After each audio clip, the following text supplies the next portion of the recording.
Pse u zbrit Kurani?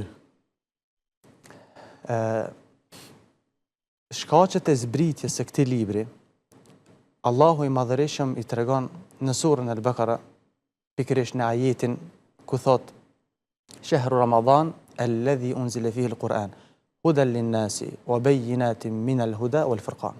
Muaji i Ramazanit është muaji në të cilin zbriti Kurani. Hudan lin-nas i përmend 3 shkaqe me radhë. E para është udhërrëfyes, udhëzim për njerëzit.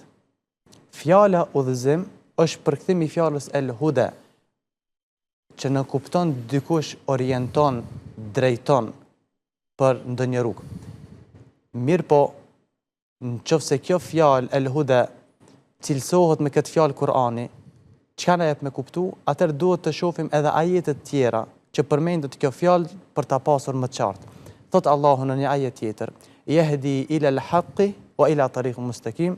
Ky Kur'an udhëzon për në të vërtetën dhe për në rrugën e drejtë.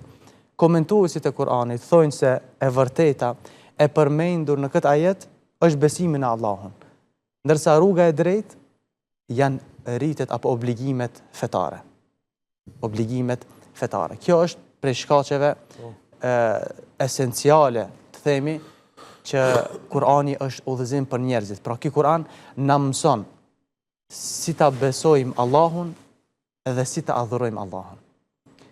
Shkaku i dytë që përmend Allah në këtë ajet është sqarues i rrugës së drejtë. Ky Kur'an, këtë rrugë drejt Allahut, këtë fe, na e bën të qartë, na e bën të kuptueshme, na e bën më të kapshme për neve si njerëz. Dhe e treta është kriter dallues. Kriter dallues. Ky Kur'an është kriter dallues mes të vërtetës dhe të pavërtetës.